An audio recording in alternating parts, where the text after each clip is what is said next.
This is One Voice Makes a Difference podcast. I pray that today one voice will be a blessing to you. And above all else, I pray that God's voice will be heard among this God's story. Enjoy today's episode. Hello, everyone. Welcome back to One Voice Makes a Difference podcast. And we are on our 100th episode. I cannot believe that 100 episodes has passed since 2020. We started back in the fall of 2020, and here we are now in 2022, 100 episodes later. So I hope that One Voice has been a blessing to you. One Voice has given people a platform to tell their stories, their God stories, about what God has brought them through, whether it's abuse, and you guys know that I'm an advocate for the abused, and or trauma, childhood trauma. And for the past couple of months, we've actually been talking about the trauma of childhood disease, or the trauma of disease in teenagers. And we've been having a lot of people telling their stories of how they got through the hardest times of their life. So to end our 100th season, this episode and season 1, I have asked no other than one of my favorite people in the whole wide world. This young man has inspired me with his life. He has inspired me with his courage and his strength. And I just think of him as one of my heroes. And that is no one else like my son, Rhett Swanson. I love all 3 of my sons. I love them all. But Rhett has come through so much in the past few years. The past 12 years, he has suffered with ulcerated colitis, and at one point we thought was Crohn's disease. But anyway, I'm going to let him tell you his story. But first of all, I want to welcome Rhett Swanson. Hey, baby. Thank you for being here. You're welcome. I'm glad to be here. So, Rhett, you've heard a lot of people's stories, and you've recently just come through major surgery. And what we thought 3 years ago would have been our worst nightmare has been such a blessing to you. And here you are. You're still going through a lot, but you feel so much better. And I just want you to share your story with us. And I want to know, I know how, well, just looking in from the outside and being so close to you, I can imagine how you felt, being diagnosed with such a horrible disease at such a young age. So I just want to open up the floor to you and tell us all about how you felt when you got that diagnosis, and what were your symptoms? The symptoms started when we were in Tennessee on vacation, I believe, with Nana and everybody. And I had just, I noticed there was like blood in the toilet. That was like the first thing. Mm-hmm. But ever since I was young, my stomach has hurt, Mm-hmm. And you would just give me Maalox every night. Yeah. They don't even sell it anymore, by the way. But I noticed blood, and I told you. And then we thought it was something superficial, like a hemorrhoid, something like that. Mm-hmm. And then we went to see Dr. Rhett, and they did a colonoscopy, and I got diagnosed officially right before I turned 12. So how did that make you feel when they told you were diagnosed? Did you even know what that was? No, I had no idea what it was. And I really didn't even look into it until I got older, mm-hmm. because as I progressed with the diagnosis, especially at a young age, I was just embarrassed of it, because mm-hmm. it's such an internal personal disease, mm-hmm. And you don't really want to tell your 11 and 12-year-old friends that you're bleeding out of your rectum, Yeah. And that because if I didn't understand it, they probably wouldn't understand it either. Exactly. So I kind of just let you deal with it, and understand what it is and how it works and things like that, until I was probably 15, 16 years old. at least. And then I kind of accepted it as a part of my life and just been with it ever since. Did you experience any grief or any losses, especially like around the 7th and 8th grade? Yeah, I think 7th, I don't know if it was 7th grade summer going into 8th grade, but that's when I got like that was like my first really big flare up. And I basically like couldn't go to school at all. And that lasted probably until like well in the 9th grade, probably. And I played basketball then. I loved basketball. It was like my passion. I couldn't even play. I couldn't even get off the couch really. And yeah, so that definitely hurt. So your symptoms are like you had blood in your stool, but you were in the bathroom a lot. You couldn't gain weight. And you even experienced nausea and vomiting at this point, and lots of ulcers in your mouth. What's the most ulcers you've ever had in your mouth? Do you remember? Bro, I don't even know. I've had so many, because like anything turned into an ulcer in my mouth. Yeah. Like it feels like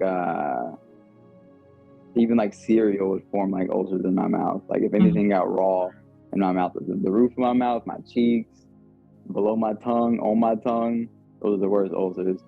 But bro, I've had upwards of like 20 probably at the most in my mouth. I remember one time I counted 8, like 8 in a row. Like they were like right beside each other. I'm like, oh my gosh. Yeah, it was not fun. So you've had at least 20 at a time, just all in your mouth, and it made things really difficult. Yeah. And there's a lot of suffering involved with this disease that people don't know about. It's internal suffering, don't you think? Yeah, because a lot of people don't even they don't deal with it, I guess. Because even older people are like embarrassed about it too. Yeah. Because but I think these days it's become more, I don't know if I've just become more accepted of it, but like I feel like it's promoted a lot on TV now. Like you see like the medicines for it. And so people have like a better understanding or have at least heard of it these days. But like 12 years ago, 13 years ago, I don't think, have you heard of it when I got diagnosed? I never heard of it. I had a couple of clients, I did hair for 30 years. So I had one client that her husband had it. And there was a girl that I worked with that her husband had it. So I really didn't understand it. From the outside looking in, it just looks like the person doesn't want to leave the house. They just they're in the bathroom all the time. And that's all it looked like to me from that time. Like, oh, okay, well, they're just in the bathroom. They have to work from home. And so I didn't know anything about it, but I did know a couple of people with it. But then when I realized that you were diagnosed with it, it's almost crippling in a way, because you really can't leave the house. You can't do anything. You can't achieve your dreams. Like you have so much in your heart to do, but yet your body will not allow you to move forward. So when was it that you felt like it, just from a mom's perspective, looking in your life, it seemed like to me every time you got ready to do something new in your life and achieve something, you always got knocked down with a flare-up. And those flare-ups, you guys, are horrible. They're like a stomach virus that does not go away. And the very thing in life that sustains you and keeps you alive, our food and water, is the thing that they cannot tolerate when they are having a flare-up. So, Rhett, how did it make you feel that every time that you would have aspirations or dreams or goals that you had, because I see in your room, you have these goals all over your walls. You always had a whiteboard, writing your goals down. So how did you get back up from that and dare to dream again? Well, I do want to say that I think this disease, a lot of people, I don't know if they realize it or not, but it instills a lot of fear in you. Even with like leaving the house, even if you're not in a bad flare up, you're still like, what if? Because it can happen anywhere, right? Yeah. And so a lot of people are scared to leave the house too, and it instills a lot of fear, and you're scared to go on trips, whatever it might be. And so that's one big thing that keeps people, I guess, at bay or like stagnant. Because a lot of times if you're in a bad flare-up, you actually can't leave at all. You can't. But it does cripple you at points, even if you're almost in remission or in remission. You still have those thoughts in the back of your head, you know. But after, let's see, that the flare-up that was in Florida, is that what you were speaking of?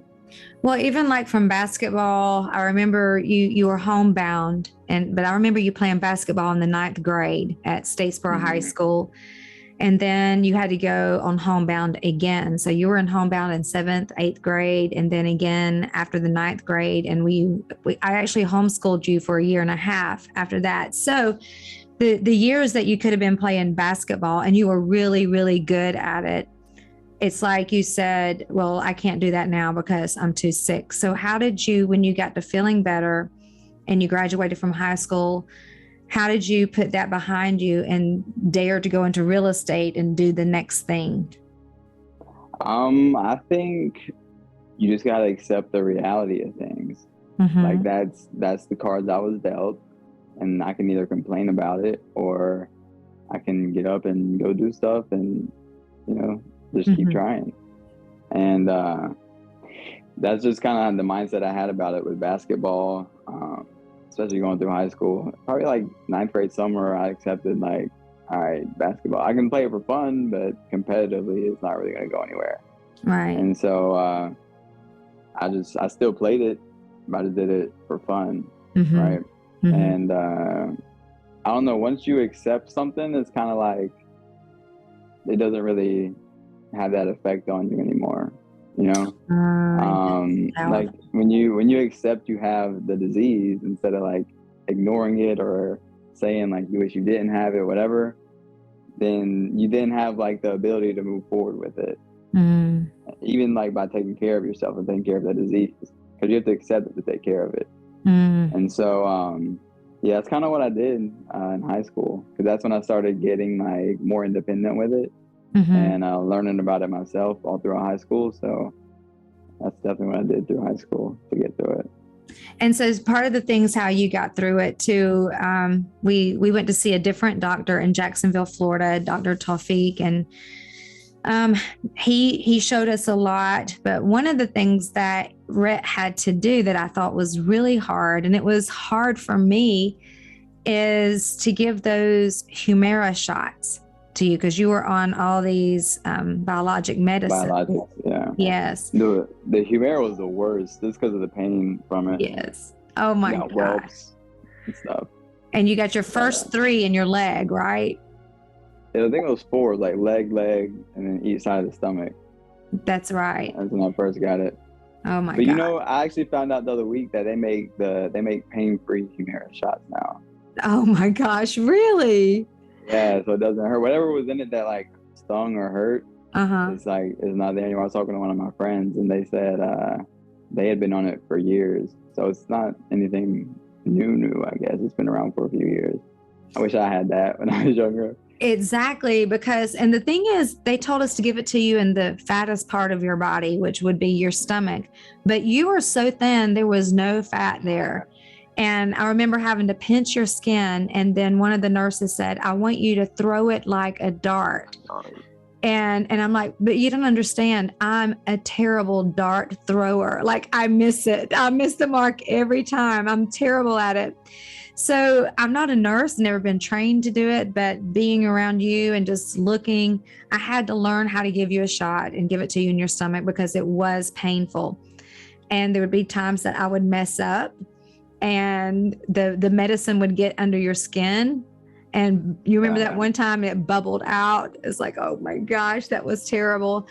But he never complained about it. And eventually they made the self-injection where you could do it yourself, but it was still so painful. Remember the day you sit in the kitchen and you were like, okay, I can do this. I can do this. I can do this. Yeah, I always, especially when I first started doing it, I didn't like self-inflicting pain is what I felt like. I felt like I was inflicting pain on myself. Yes. Someone else does it, like gives it to me, I'm like, all right, I can take it. But me, I'm like, all right, I'm about to inflict pain on myself. And it's only like 10 seconds, but it's like it's just very like uncomfortable. It is, and it's scary. It's very scary. So you went through Humira until you graduated from high school. So tell us about after high school, what did you do? So I graduated high school, and I think that summer, I went to college for a semester, and then I decided to pursue real estate. And so I dropped out of college, and then I told y'all I wanted to pursue real estate in Florida. And I was like, we didn't know what part or anything. And I went to visit Sarasota, and I kind of just like fell in love with it. And 10 days later, I moved down there because that's when like the real estate school started, and I had to get down there. So I went down there in a suitcase, and I had nowhere to live, no anything. And so shout out to the Groovers. I stayed with them. I slept on their couch for a little bit. So. Yes. Amazing Groovers. Thank God for the Groovers. So tell us about your symptoms when you went into the worst flare-up you had ever had. Yeah. So in Florida, I was there probably 2.5 years, I think, before things started getting out of hand. And this is when like I felt like I was at the peak in my life. You know what I mean? Because I had always been so skinny and like no muscle, no nothing. And in Florida, I kind of like, we had problems with insurance and things like that, so I couldn't get like a doctor or Humira like remotely close to me. And so I was like, all right, what's like the next thing I can do? And so I tried to at least control it a little bit through like diet and like being more healthy. And so I wasn't a freak when it came to health. Like I still ate Wendy's at night sometimes, you know what I mean? But I just tried to like eat somewhat healthy. And so I did that. I worked out like 5 or 6 times a week, and I put on like probably 20 pounds. So I was probably like 150, 155 at my peak. And it felt so good because I had muscle. I had like a chest finally. My chest didn't look like encaved. Like, and so, yeah, that was fun doing all that, building muscle. And I was also in real estate, and the ball was like just starting to get going with that. And I started having like this little symptoms, you know, a little stomach ache here. If I ate something, it might hurt. Like blood when I wipe, things like that. And so I didn't really think anything of it like that bad. I was just like, oh, because that's happened a lot throughout my life at that point. And so I think when it got real bad, not real bad, but when I said like, or when I thought that it could get out of hand, is when like I couldn't really get out of bed, kind of. Like, I'd have to really push myself to get out of bed. And I was using the bathroom a lot more. There was, like, the toilet was filling with blood at this point. And I was like, all right, this isn't good, you know? And I didn't have any family down there. And I remember I was in the laundry room. I think that's when I called you. And I just like broke down. I was like, Mom, I can't do this right now. Like, I can't go through this again. Not another flare up. Like, not when my life is going good. Yeah. You know? And yeah, that one about took me out at that point. Aunt Deidre came and picked me up and took me to the hospital finally. I should have been in the hospital by the time I actually went. I think that's probably a problem I had throughout the years. With this disease, because I just have a real high pain tolerance, and I don't go to the hospital unless I really have to. Exactly. You know? And so usually by the time that I went, I should have been in there like a week already. Yeah. But I got to the hospital, and before I got to the hospital, I think I hadn't eaten in 3 days. I just ate like chicken broth if I could, things like that. And I got to the hospital, and I called you, and you were like, I'm packing my suitcase right now, and I'm coming down. That's right. And so yeah, you dropped everything and drove down, and I'm definitely grateful for that. And I was down there I think I was in Sarasota Memorial for 2.5 weeks, and they did a colonoscopy there. And the doctor, I forgot his name, but he's like, "Are you on any medicines right now?" And I said, "No, I'm not." And he goes, "Well, your colon, if the worst is being a 10, it's a 10, if not over." And I was like, great. So they prescribed me prednisone that when I left the hospital. And so I forgot why I got discharged. I don't know if I should have been, but. Yeah, you got discharged and we brought you home. And they kept thinking, okay, you're going to get better now. I don't know what it was. He had, I think he referred me to a doctor to get another biologic. Yeah. But you were like, the original plan was I'm gonna come home for 2 weeks to recover. Yeah. Right. And so I have like my family around, things like that. So I got home, and I think it wasn't even like 2 or 3 days. I had to go back to the hospital in Savannah. We were in Candler, and I think I was in Candler like another 2 weeks. And they discharged me there. I don't know why. And then a day later, went to St. Joseph's because I was running like 103 fever. And I just I couldn't do anything. I couldn't eat. I couldn't drink anything. I couldn't even take pills. Right. Because I would just get nauseous and throw up. And so I was in St. Joseph's for the remainder of the time. And it was like a 48-day hospital stay in total. 50. Yeah. So you turned 21. In the hospital. And spent Thanksgiving in the hospital. And spent Thanksgiving in the hospital. And the experience that he used to love chicken and rice so good. Oh my gosh. And Nana made him some chicken and rice, and it's never been the same since because he got super sick on it, vomiting all night long. And part of this disease, that's what it does. Your stomach just goes crazy. It's literally like having a stomach virus times 100. It's just horrible. Yeah. If people ask me to explain the pain, it's kind of hard to explain it if you haven't had it before. Yeah. And so what I tell people, it usually just feels like the inside of your colon's being constantly tased, like 24/7. And yeah, the pain is like unbearable at times for sure. But on my birthday, I was like, I'm gonna eat my cake. My red velvet cake is my favorite cake. I ate that, and then Nana had brought chicken and rice, and I ate like too much of it. I ate like 3 plates, and not even like an hour later, I threw everything up. Yeah. Oh, that was awful. Yeah. Oh, that was awful.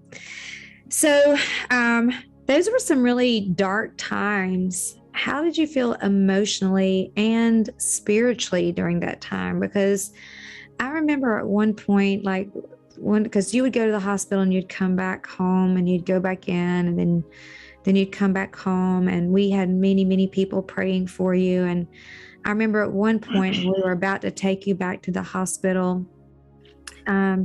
You said you had felt like God had abandoned you. Can you tell us a little bit about that? Yeah, I think in Florida, I was like, I've never been like the why me person. Like, why does that have to happen to me? Right. But at that point, I was like, bro, why me? And why right now? So that was like, that's like the time I was just like screaming at God, Yeah. I was like, why me? Why right now? Like when my life's going good, da da da. So, I think I had gotten to such a low point, like as far as dealing with it, I was like, bro, I'm ready for this to be over with, right? And so I remember when Dad was taking me to the hospital, I was sitting there and I was like silently talking to God, and I was like, look, either like heal me and make me better, like put me back in remission, or like just let me go ahead and die because I'm done with it, right? And I wasn't like suicidal or anything. I was just like, look, if this is gonna take me out, then let it take me out now, because I don't want to deal with it anymore, right? I was just like at the end of my rope, I guess. And so I kind of just handed it off, and after that, I didn't like worry about anything. I just accepted the two realities of it, Mm-hmm. and that was it. Because I think a lot of people that have this have felt like what I felt too, you know. Just like, bro, I really feel like dying right now, or like I'd rather be dead than like continue like this for, you know, however long the flare-up's gonna last. Yeah. And so, yeah, it's kind of where I was on the way to the hospital. Yeah, and it's just, I remember that too, because I had to do the same thing in my own heart. And I remember as a mom looking in, going, God, I can't take him being in pain anymore. And I thought you were going to die. I had dreams about it. And, you know, I had to have this resolve, even in my own heart, that God, you love Rhett more than I do. And, you know, whatever you're doing in his life, I need to accept what you're doing and let it happen and unravel the way it unravels. But my prayer was that God would heal you and raise you back up. And you lost down to what, 95 pounds? I went from like 155 to 95 in a month. Yes, it was awful. It was awful to watch and to see. But you know what, Rhett? Even during that time, I was so inspired by your faith and so inspired by, you know, you said at one point, you were like, you know, you accepted what was going on, but at the same time, you're like, you know what? By Christmas Day, I'm going to be at home with my family and I'm going to eat around the table. And so where did that come from? Where did that kind of faith just come from?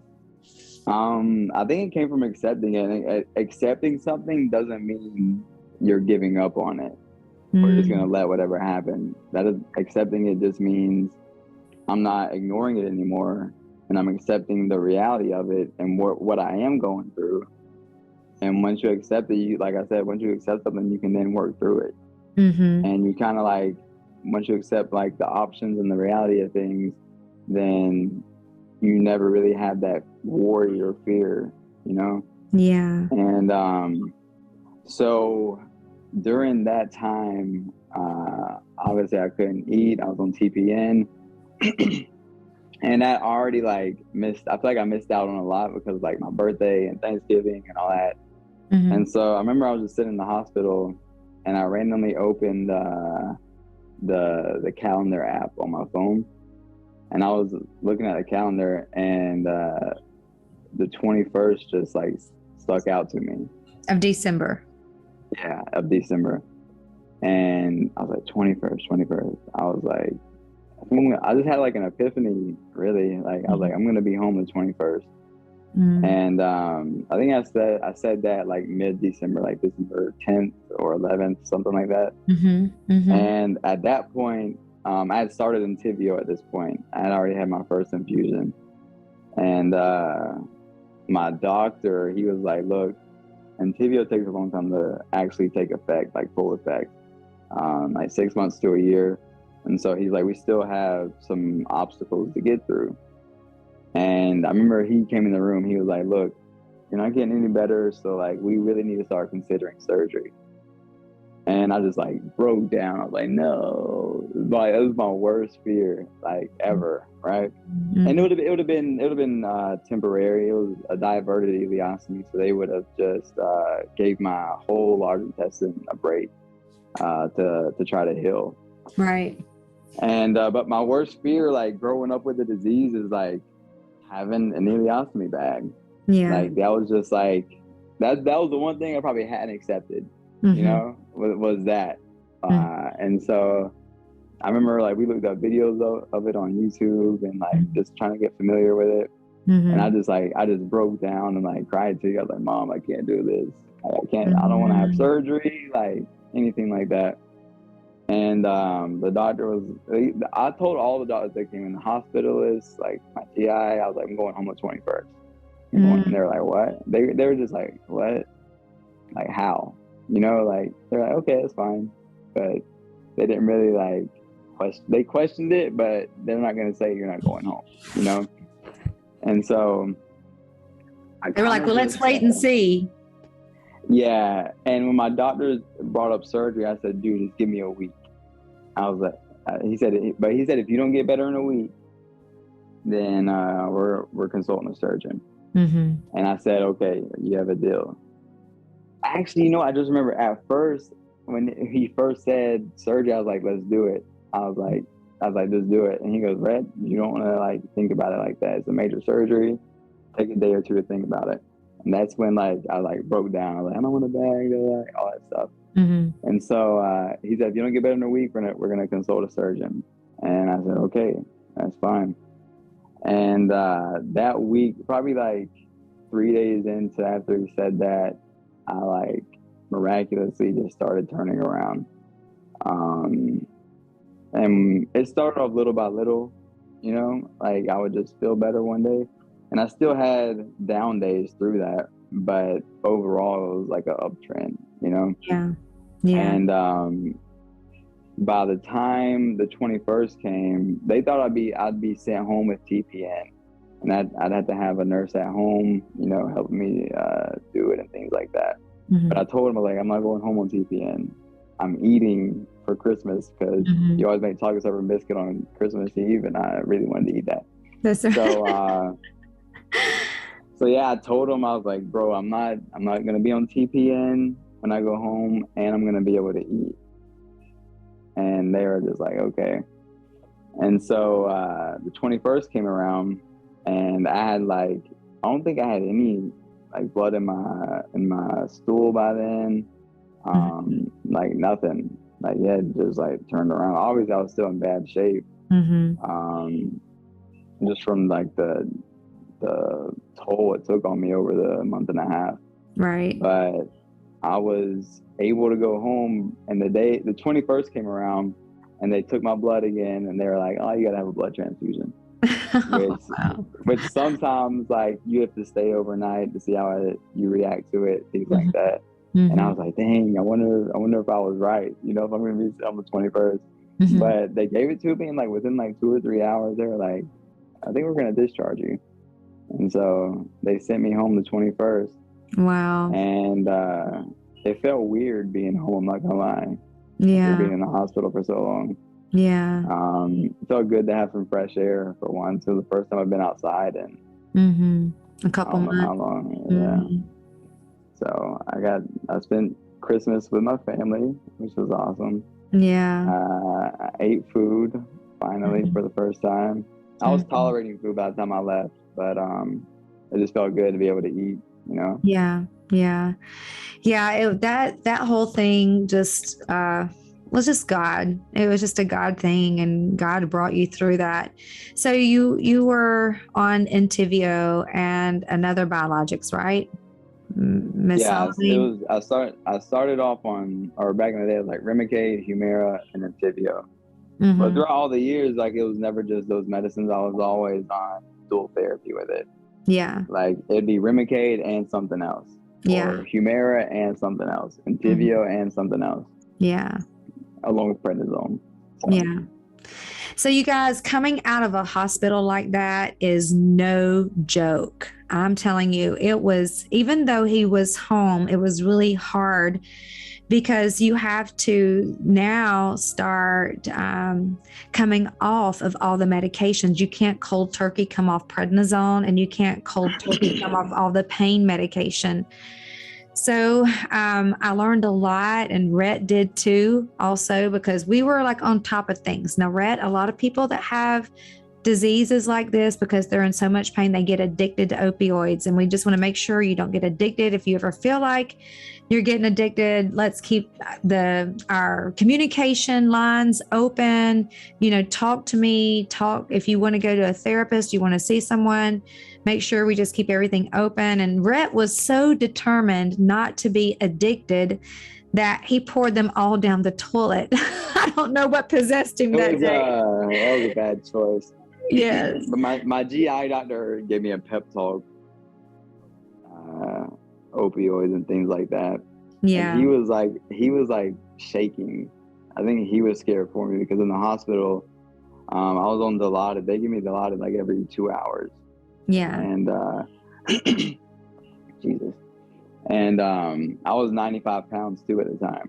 So that's a lot of medicine being pumped in you at that weight. And it took me probably 3 or 4 months to wean off everything. Yeah. And my GI doctor wouldn't prescribe it to me because he was scared for me that I was either going to overdose or get addicted to him. And he didn't want to like have that on his back. And so that's fine. And so Dr.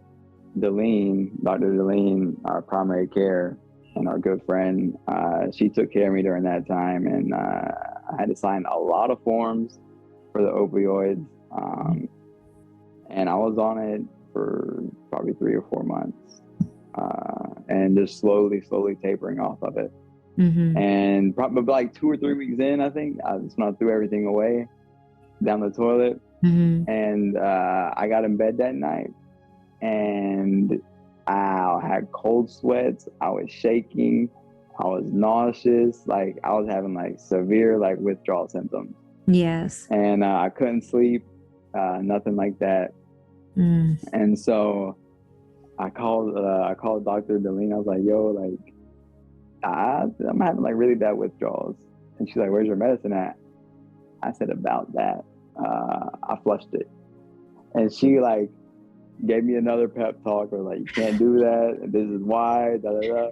I was like, I know I'm not going to do it again, da da da. But I had to wait 2 weeks, I think, because you can only get them every so often. Yeah. And so those 2 weeks, I still had withdrawal symptoms during the whole 2 weeks. Wow. And that's how you know you have to like be weaned off of it real slow, because your body becomes dependent on it after a while. And it made you so sick. Yeah.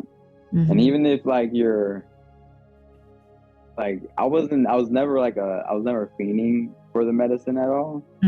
But my body did, if that makes sense. Like my body was dependent on it by this point, or semi-dependent on it. So like I had to take it, or I just would go into withdrawals immediately. Yeah. And so it took like, that's why it took so long to wean off of it, like 3 or 4 months. Yeah. And I was good after that. Yeah. And you know what? That's one thing I admire about you so much, because you were still in pain after that, but you just decided, listen, I'm going to do everything that I can so my body can heal and take care of my body. And you were, like convinced, I am not going to be addicted to opioids, and I'm not going to go down that road, because there's a lot of side effects even to that, Yeah. So you went on Entyvio and the biologics, and you started to get better. And so you guys, we're going to wrap up this story, but I got to tell you the ending and what got us to where we are right now. And I want to encourage you that when you are praying for something or praying for someone, God will meet you at that point of need. And He had for Rhett and for us what I call a divine appointment, that God's will, because we had been praying for God's will to be done in Rhett's life. We had been praying over him and praying that God would, just really minister to him and show him how much He loves him. And one day I was doing a podcast, and out of the blue, you guys may remember Aaron and Christy Cowart. They came here to Statesboro. Her mother was in the hospital, almost died, was on a vent, and God brought her through it. And they were, they were sitting here with us, giving their testimony, and it went out, on my podcast here on One Voice Makes a Difference. After we got finished, they said, hey, can we all go out to eat? And we're like, yeah, let's go out to eat. And he got a text message saying, hey, it was the Harvest Foundation leader, Chad Boswell. Hey, do you know any pastors, any lead pastors that want to come to the Harvest Foundation retreat? And it's a retreat just for pastors. It's a trip all paid for. And it was in Puerto Vallarta in Mexico. So I was like, yes, we'll go. They asked us then, do you want to go? I'm like, yeah. And Carrie's like, oh, well, let me think about it. I said, no, baby, we don't have to think about it. Let's go ahead and mark it down. If we got plans, we will change our plans. We're going. So we got our tickets, and while we were waiting for that time to come, the Lord spoke to my husband and said, you're going to have a God encounter there. So get ready for this God encounter. And so we got there on Monday, no God encounter. Tuesday, no God encounter. Had a great time, a time of relaxation. It was wonderful. Wednesday, no God encounter. Thursday come rolling around, and we were supposed to leave on the next day on Friday. So we got up on Thursday, and he was like, God, did I miss your voice? I don't know if I heard your voice right, but I knew that you told me I was going to have an encounter with you, and I'm just waiting for that. So we got up that morning. We took our time getting ready. So we went down to the banquet hall, and we had breakfast. But there's like over 500 pastors there, right? And we sat at a huge table. It was the only empty table in the whole banquet hall. And I was like, well, Carrie, there's nowhere else for us to sit. We're going to have to sit right here. So we sit down, just me and him, at this huge table that seats 12 people. And just random strangers would walk by and say, can I sit with you? I don't know you, but can I sit with you? And we're like, sure. So, and I'm telling you, every person that sat down at that table, we had God encounters. It was like God appointed. We had appointments with 3 other couples. Then all of a sudden, the CEO of the Harvest Foundation, his name is Blair Milkey, he just walks into the room, and he never really just walks through a room, and nobody really knows who he is because he's always in the back scenes. And this man blesses pastors to come on this retreat. It's just a very wonderful man. But he stops and he begins to talk with us, and we didn't know who he was, and he didn't know who we were. And he talked to my husband, and he said, hey, are you getting everything you need here? Has God been, speaking to you? And he says, man, I'm not here for me. I don't have church hurt. I don't have any of those things. The church is doing great. He said, but I'm here for my son. And he goes, well, what's wrong with your son? And every time my husband begins to talk about Rhett, he cries. He starts crying, and tears just started streaming down his face. He said, my son has ulcerated colitis and Crohn's disease, and I'm praying for him. Somehow I just knew that this meeting was going to be about him.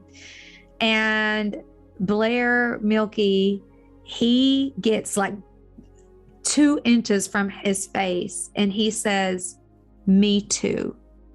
We're like, what? Yeah, me too. And he pulled up a chair and he sat down for the next hour or 2 or 3. I don't even know how long we were there, for hours. We stayed there till like 3 o'clock that day, and we went there for breakfast.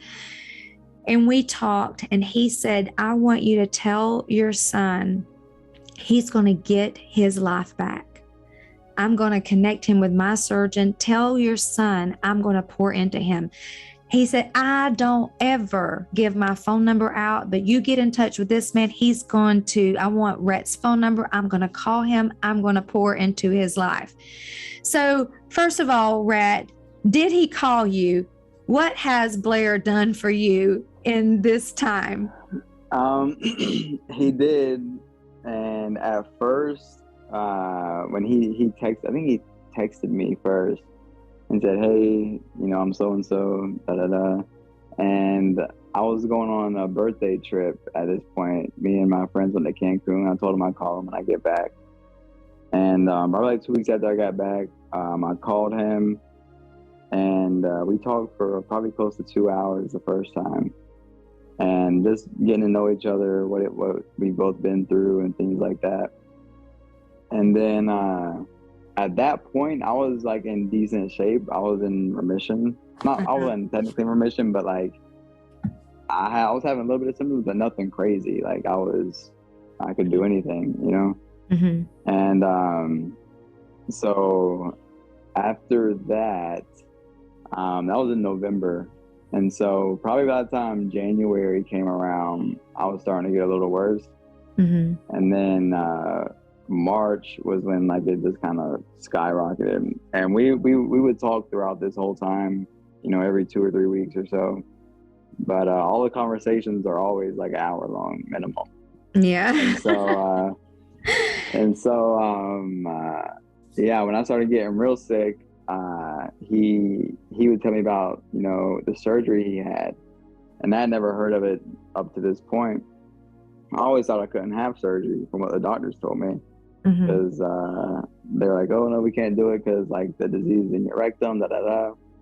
And I would tell him that, and he's like, no, you need to go see the surgeon that did my surgery. Just go have an appointment with him and see what he says. I was like, okay, I'll do that. And so before I got real bad, I was already like looking into consulting as like a surgeon at this point. And, you know, just looking at my options, because my Entyvio was starting to fail. I was on prednisone and mesalamine as well. And I was just kind of like tired of the cycle. You know, start a biologic, you get immune to it or build antibodies to it, and then you get on dual therapy, prednisone, go into a flare up, blah blah blah, it restarts. And he would tell me like the surgery gave him his life back, you know, and he has a crazy story too. He was on his deathbed and the surgery gave him his life back. And so I was like, what do I have to lose? You know, I didn't want to go into another flare up and get bad and then have surgery. You know, I was told it'd be better if I had surgery, like if I'm in better shape, right? Which makes sense. And so we consulted a surgeon, and you went down there with me to Miami, and we talked to him for a little bit, and he's a real down-to-earth guy. He explains everything well, and I was kind of just ready to, you know, do it at that point. And then I went to Costa Rica for a weekend, and I ate some ceviche and drank a glass of tap water. Oh my gosh. 'Cause I forgot, you know, I'm not in America. Drinking bottled water. And the next day I went to go fly home, and I just felt like I had the flu almost. Like I felt like I had a fever, and like, you know, I had chills and everything. And so I went and bought like medicine in the airport, a neck pillow, a blanket, and I just sat there curled up until my flight. And when I finally got on the flight home, I was sitting in my seat. I was in a middle seat, which is the worst seat ever. And so I was like, oh my God, like my head started spinning and my stomach started hurting, and I was having the urge to go to the bathroom, to where like if I didn't go, I was gonna do it in the seat. And I was like, bro, what the heck? And it's like a red eye flight. It's like 2 or 3 in the morning at this point. So everyone's asleep. The lights are low in the airplane, bro. And the guy beside me is knocked out, has his mouth open, snoring.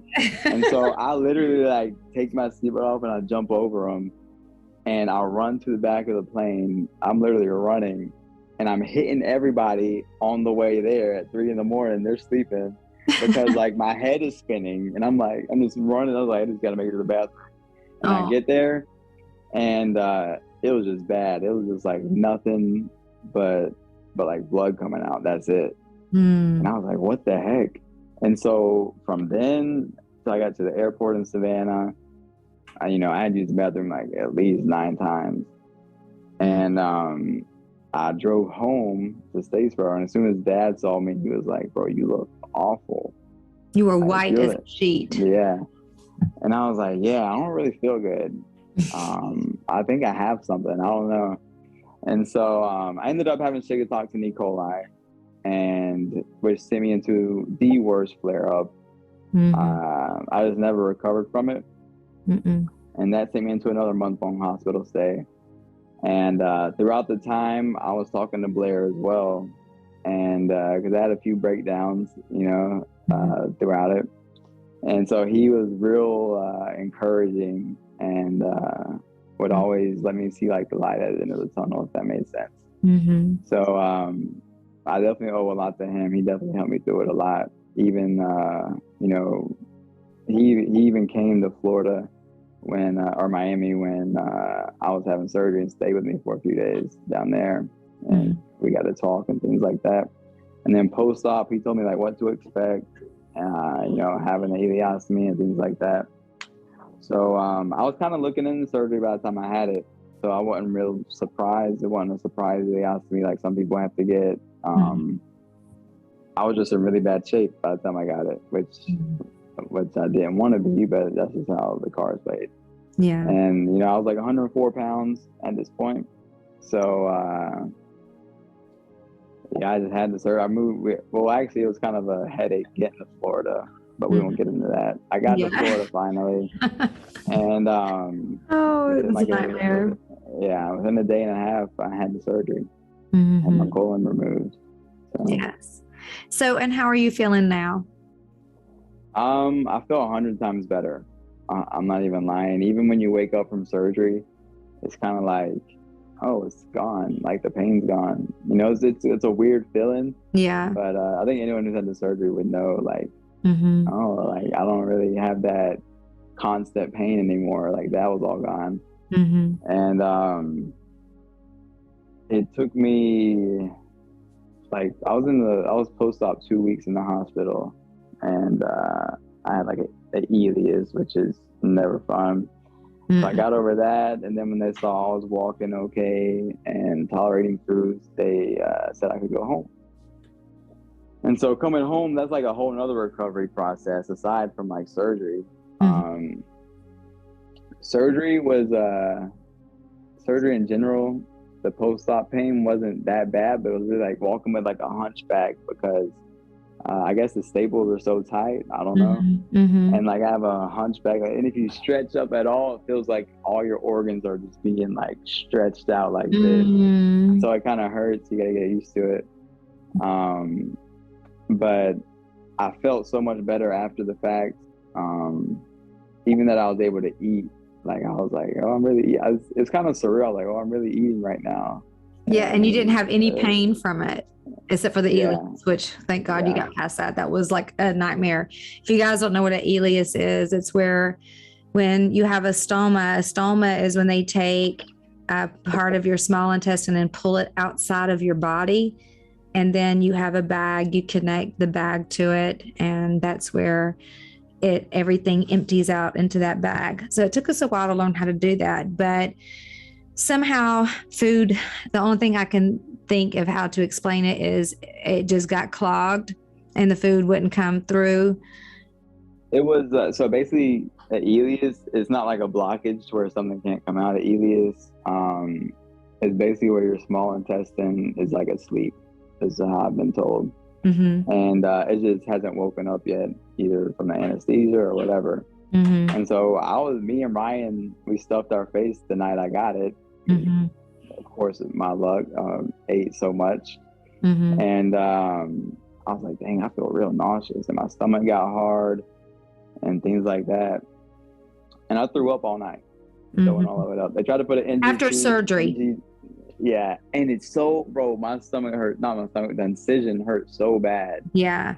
When I was throwing up, and you were like holding the pillow over it, and I was just kept throwing up. I thought I was gonna bust it open for a little bit. I know. But yeah, after we got past that, it was kind of smooth sailing, and I gradually, you know, got better and decreased, you know, the pain medicine and everything like that. And then, go ahead. I was going to tell our audience another thing that happened. Like, I call it a God moment or kisses from heaven. Even you guys were following us on Facebook, and we had a man that we knew in Griffin. His name is Mike Brinkman, and he's a pilot, and he used to work for the airport, and I forget what they're called, but he was the person that was the director of the traffic in the air trafficking, and a pilot and so forth. And he's retired now, but he flies planes for other people. and he has his own also. But this one man that he works for he is a lawyer, and he has Crohn's disease also. And Mike was telling him about you. He heard your story on Facebook, and he thought, man, he's got to drive 10 hours home. Wouldn't it be cool if we could just pick him up? And so Mike said to his boss, he says, hey, can I use your airplane to go pick him up? I'll pay for the gas, and paying for the gas in an airplane. And this is when gas prices were, and they still are, through the roof right now. It just meant so much to us that they would even think about doing that. But then the man said, listen, I'll pay for it all. You go pick him up and tell him from one Crohn's patient to the next, I got your back. And I mean, I just have chill bumps right now thinking about that. This man came all the way from, Tennessee? Yeah, Tennessee, and picked Rhett up so that he would not have to drive 10 hours home in the car after major surgery. And I am just so grateful to God, and I'm grateful to Mike and the young man that had Crohn's disease, that had such a compassionate heart for other people.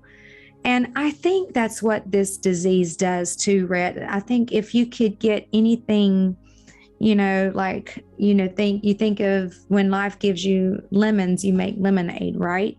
Something sweet can come out of your life, even though something sour was offered to you. I think the sweet thing that comes out of it is that you can use your life to help other people. And now you have much compassion for people that are sick. You have mercy for them. You know what it's like. And I think that's what Blair had on you. That's what this other man, this lawyer, and Mike, they had compassion.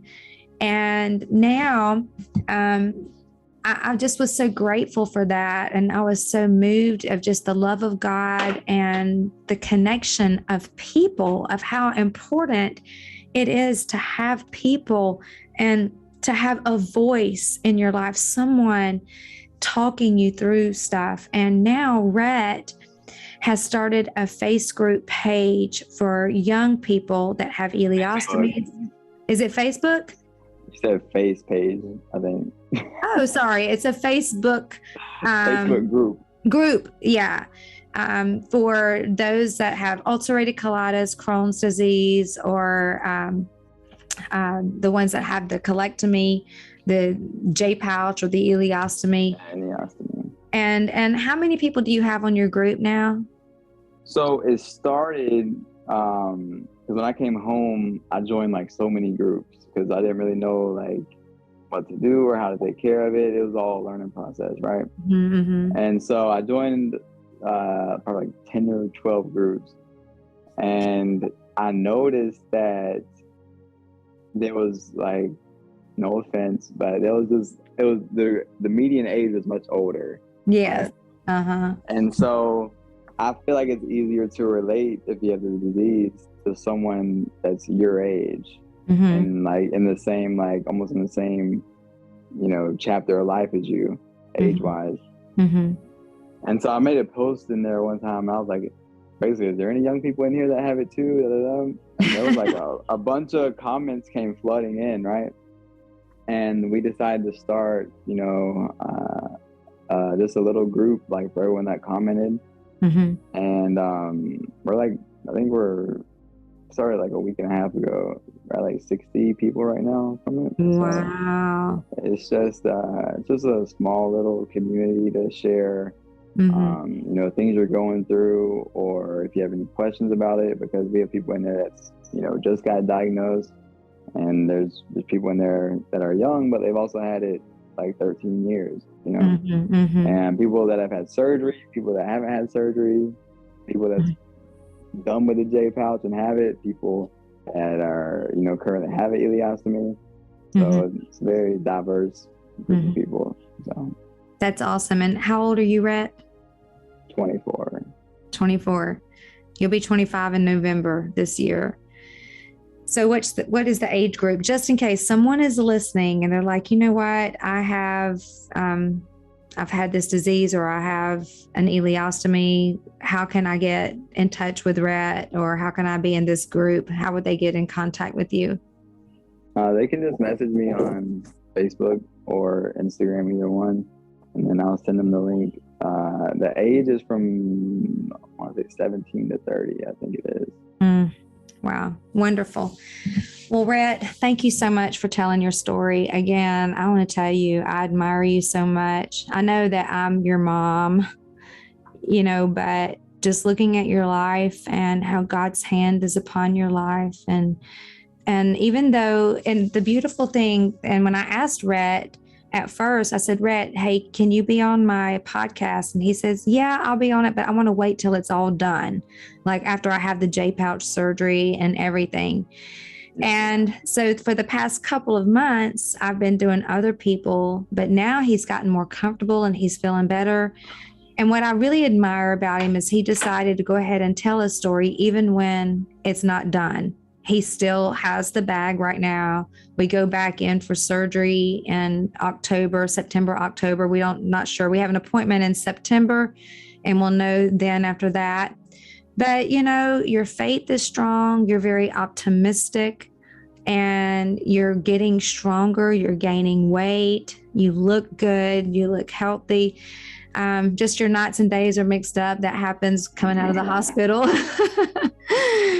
So I just thank you so much for sharing your story with it. Thank you for allowing even me and your dad to talk about you, because you just inspired us so much. We want to talk about you all the time, and we love you so much. And so many people do. There's so many people that love you. So is there anything else you want to say before we leave? No, we kind of touched on it all. Just never give up. Keep pushing. That's right.